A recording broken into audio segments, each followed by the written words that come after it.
ठीक है।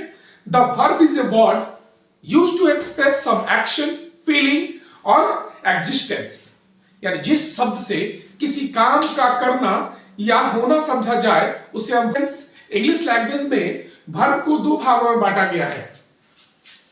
एक आपका हो जाएगा मेन वर्ब और दूसरा हो जाएगा आपका ऑक्सिलरी वर्ब, ठीक है। आप इसी को हेल्पिंग वर्ब भी कहते हैं। एचडी से मैंने इंडिकेट किया, इसका मतलब है हेल्पिंग वर्ब, ठीक है। मेन वर्ब्स आप मेन वर्ब भी या आप इसको प्रिंसिपल वर्ब भी बोल सकते हैं। चलिए पांचों को, ये सभी को पता होगा, V1, V2, V3, V4 and V5, ठीक है। चलिए माने यह मेन वर्ब है, इसको सीधा कहते हैं MV। MV जो है मैंने मेन वर्ब को लिखा है, ठीक है। जिससे मान लीजिए कि मेन वर्ब में है टू गो, तो वर्ब का V1 उसका पहला रूप क्या बनेगा? गो। सेकंड क्या बन जाएगा?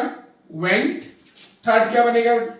गॉन, गोइंग एंड एस या एस लगाकर V5 बनाते हैं गोस, ठीक है।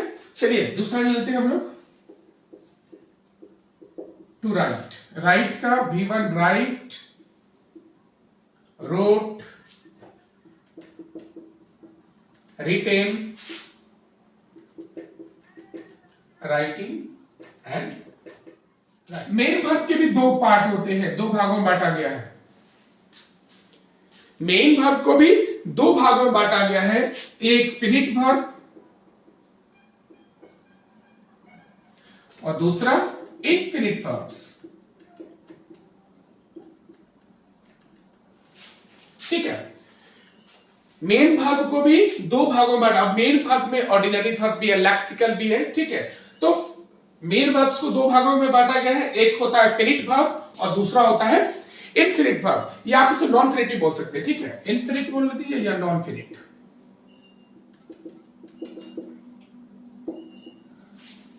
ठीक है।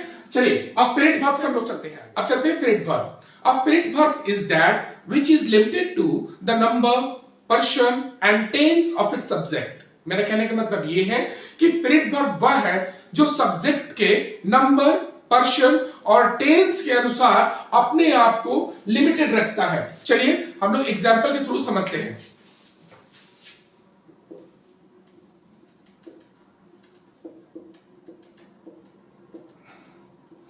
यहां मैंने एक सेंटेंस लिखा है कि आई एम अ टीचर, ठीक है।